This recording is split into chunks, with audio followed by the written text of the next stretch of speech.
than I want to. But if you got a team of people that's around you, some like-minded, strong individuals, I just can't come to you with anything. I can't come to you any old kind of way. You dig what I'm saying? Right. Because there's a community, and as I say, I am my brothers and sisters' keeper. Yes. Right. It is. And maybe that responsibility is too big for some people. I don't know. But I'm just simply saying, though, man, we have work to do. We have work to do with each other and for each other. You're right, bro. I totally agree. And the one thing I will say, too, is like individuals have to first build that community of self. They have to understand that community within themselves. Because once they build that, they know at that point, Charles, where you can operate, you can function in a group when you have built yourself. You know what I mean? But if you haven't built yourself, you're going to be dysfunctional when you're trying to deal with somebody else. Mm-hmm. And we also have to be mindful that as Black people, as, you know, African Americans, you know, we look alike, right? But we are tribal people. Like, we are very tribal. We were tribal before they brought us over here. So some of the differences that we have, like, they extend from periods way before they brought us over here, right? Because even when they brought some of the slaves over here, some of them brothers didn't even know how to speak each other's language. You know what I mean? And that made it easier. It made it easier for the oppressor to keep them divided. You know what I mean? Because some of them didn't understand each other. So, I mean, if you got two people who can't talk to each other, you know what I mean? We talked about it time and time again on the show. Right. So, you know, the only thing that we have in common is we look alike. You know, but if we all being oppressed, and then all of a sudden one day I come in there and I start punishing y'all, this right there, that's extreme, because they're not going to understand that. You know what I mean? And so that breakdown is what we're dealing with in society right now, because we're a tribal people. You know what I mean? That's why I would tell anybody, like, to study the history of your own family and your own roots, and then you will give you a sense of direction of why you tick the way you tick. And you can find some things out, because it's things about me, and I consider myself a conscious person, but it's things about me that I still struggle with. And I realize how deep it is and how, you know, how it entrenched it is. So I have to deal with that on a day-to-day basis, because I can see people that look like me and instantly develop a disliking of something for them. And I know that's not normal. That's not normal. That's a taught behavior. So, you know, we have to dig into these things, man. And like I said, again, you know, results take time to measure. And it's a day-to-day process. It's a day-to-day process. It's not a weekend thing that you can just pick up on a weekend. It's a lifestyle. I mean, you have to do this every single day. And also live in a realistic world that everybody's not going to be on the same accord. All of us are not going to be on that same accord. You know what I mean? And that's idealistic for me to think that way, that everybody's going to be on the same accord, but we do share the same skin tone.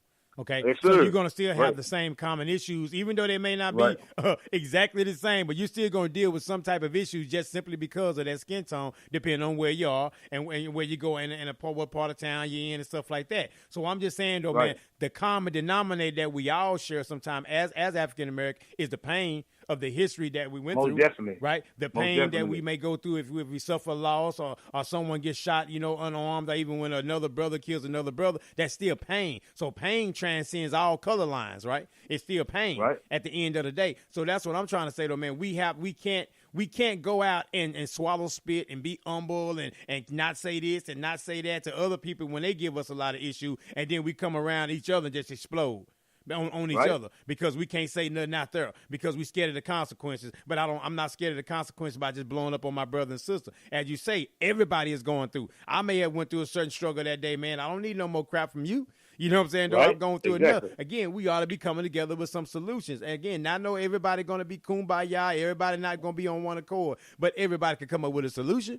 We can come back with something because we can complain about what's wrong all day long. We sit back and see what's going on and what's wrong, and we have those lengthy, emotional conversations about what ain't right. Okay, somebody come and give me some. What can we do then? I mean, what can we tangibly do without it being shot down? Right? Before you even get it out your mouth, oh, that ain't going to work. Oh, that ain't going to be it. Because I'm comfortable with complaining. Sometimes we get too comfortable being uncomfortable. So we have to move up out of that zone, though, man, out of that comfort zone and say, you know what can I do for my brother? What can I do for my sister to help? Because we all hurt. Hurt don't matter. You know what I'm saying, though? Right. So we all got to be able, what can we do to help one another? And I just truly believe that's what God has us purpose to be, no matter what it is, though, man, because we can always say something. If nothing but good morning, hello, how are you? Hey, I'm praying for you. I'm there for you. If you need me, call me. If you need anything, encourage one another, lift one another up, right? Because you say you never know what the next person is going through, but anybody could deal with a happy disposition. Right, I think anybody appreciates that. Hey, man, I appreciate you saying that to me, man. I appreciate you, coming to my aid when I was a little bit down or whatever. Rather than, well, you know what, they got to get theirs like I got to get mine. So this selfishness, though, man, and I got to try to figure out though, when did that happen, man? Like at what time in history did it we just became just selfish because as far as I got mine, get yours, I don't care, and so that has to change, brother, because we dying, man. We dying at the hands of other people and at the hands of ourselves or people that look like us, man. So eventually, man, it's gonna be game over. So I mean, so what are we gonna do, my brother? There used to be a time, right, where we dress with pride, we walk with pride, we talk with pride. We were told to be conscious of who we are, be prideful of who we are. Then I think now, man, it's kind of like it's thrown away. I mean, the haircuts look thrown away, the way people dress look thrown away, the way our attitudes are look thrown away. So it's like this, we don't care. So how can you expect anybody else to respect you when you look and say, I don't care?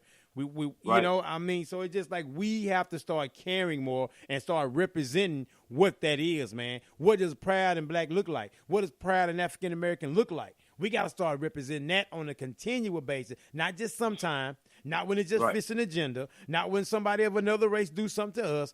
That is conscious. We have to take control of our consciousness, man. We have to take control of our thoughts, brother.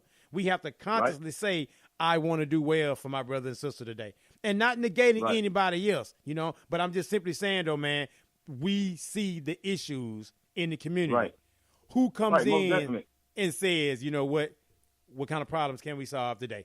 What kind of problems can we fix for you guys today? We can't fix them all. But let's get us a list, right? And let's see what we can work on together. Not just one person doing all the work. Together, man. Right. You're right, bro. And I agree, bro. I totally agree with you. Yeah, and that's all I'm saying, man. Yeah, one of the big issues of dealing with our people, man, is that we've always just went out of our way to accept it. Everything that we created that that would identify us, we even lash out against each other and we reject it. Like, we talked about it before, like with Ebonics. A lot of people didn't like Ebonics. They said it dumbed everything down. But in my opinion, I wouldn't say that because that's something we created. Like that's our way of communicating with each other. It wasn't designed for everybody. It wasn't to be liked by everybody. And I think once we can get past, wanting to be accepted, right, by others, if everything that we do is like, if we're doing it for other people, we're not ever doing anything for ourselves. We're doing it to get along. And this is what we got to get away from. We got to get our identity back, and a lot of that goes back to, back in the 60s, man. Like I said, when we deal with the segregation and the integration, when they closed the schools down, brother, we understand they did not close their schools. They closed our schools. They closed the black community schools. And it's like, from that point, this is when we lost control. You lose control when you lose control of the economy, right? Because at one time, the money stayed within the black community, so you could build some of the things that was needed. But now it's like everything, we have to go outside of our neighborhood. We have to go outside of our neighborhood. And after so many times of going outside your neighborhood for everything, what happens? You eventually move out your neighborhood. You know what I mean? So the neighborhood stays the same. So we got to start doing that. We got to, like, it's a complete thing. We have to buy black, we have to think black, and we have to live black. We have to give them back everything that they gave us and identify with ourselves. And to some of these sisters out there, like, I don't know if you know, but I would say some of y'all need to read and learn the stories of ISIS, this black woman, and how she was praised, like, in Europe at a time to where, man, like, they were considered as like goddess, because women, European women they didn't even know what chastity was. They didn't even know that they had a right to choose a man in their lives. And most of the men then was messing with little boys. But they seen this black woman, this Isis, a statue sitting beside a man, and it inspired them. And it started an uproar in Europe. See, they don't tell this. They don't want y'all to know this. But they had holidays to celebrate the black woman. We had this. This is where we come from. It's like everybody is trying to be us but us, you know? And we need to pay attention to this. Brother. For real, man. Everybody's trying to be us but us. We trying to be something else, but everybody's trying to be us. You imagine in Europe, in Rome, to where this Isis woman was a goddess. They had a holiday. It calls it conflict with their husband. They started adopting a different lifestyle. They started practicing celibacy to where they wasn't having sex, and that made the men mad. And it was like, we got to get rid of this. Yeah, our women are not even following us no more. This is just how the black woman was raised. Everybody wanted to be like her. And people didn't even know what chastity was, or guarding yourself, or cooking and cleaning. They didn't know what that was. Mm-hmm. We brought that. Our women, our sisters brought that to them. But they don't teach these things. They don't teach it. So we have to teach it. And we have to be vocal about it. We have to exemplify it. We got to show it. Well, you got to be unapologetically who you are, man. Exactly. We went from, like I said, being black and proud to where we lighten ourselves up, and like I said, like we hate who we are. And again, we listen to so much hate. It happens though, man. It's like I said, if you listen to it, you're going to see it. When people say, oh man, it ain't this, it ain't that. Okay. Me and my stepson were talking about that earlier today. People would defend what they're passionate about, right? If you're a drinker and somebody comes to you and say, man, you ought to put that down, whatever, you would defend your drinking. If you're a smoker, you would defend your smoking. If you're negative, you would defend being negative, right? So if you're separated from your people, if you just don't got a bunch of self-hate, you would defend that, man, with all you got. Exactly. So people would defend what they're passionate that they want to continue to do. Right. And so the thing about it, though, when you talk about these kind of things, man, you have people give all kind of excuses. Again, outweigh your excuses with effort. Outweigh your excuses with effort, and then just see. It may not work, but at least try a little something different. If you say I want to do a little something different, you say I want to be a part of the solution and not the problem, then try it. You may not catch everybody, but doggone, can you catch one or two? And then they can go get one or two, and then they can go get one or two. Right? That's how this whole thing works. See, we don't have to get it all at one time. We don't have to grab everybody, but we can hit some and then know some people, right? Everybody knows somebody. Just like we're doing home loans, right? A loan originator. People say, man, who's your ideal customer, Shelton? Anybody within 3 feet of me. That's my ideal customer. You know why? Because they know somebody that knows somebody that knows somebody. I got 3 phone calls a day, man, from realtor referrals, right? People looking for a home. They'll be ready within a couple of months, but guess what? That's because building those relationships. Because I didn't say, well, I got one realtor that's sending me stuff. I ain't gonna talk to nobody else. No, I want as many coming my way as possible because I love doing this, right? I love talking to the people. I got into the loan originating because of the redlining and the negative history of our people when it comes to lending.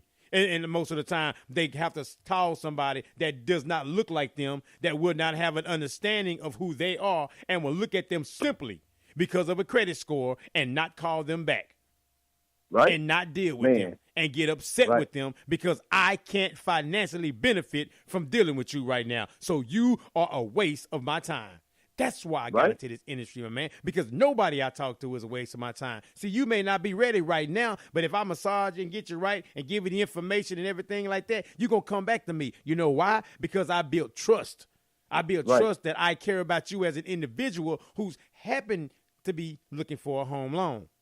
Right. Most definitely, bro. Treat people right, Most man. Definitely. Treat people right. Intentionally treat people right. The same way we automatically get negative. Oh, you better be glad I'm different now. I'd go off. Why? Why do we brag about going off? Why do we brag about division? Why do we brag about chaos? We got to stop this affection, this infatuation with chaos. We listen to the music. Okay, people say, oh, it's art and people telling this story and all that. That's cool. I ain't knocking that. But every story can't be violent. Every story can't be a violent story. Every story can't be. It can't be. So we started putting that negative narrative out there on a regular basis on every song, and then we look at it like, wow, man. But again, when somebody else treat us that way, let somebody else say the N word. We mad. We say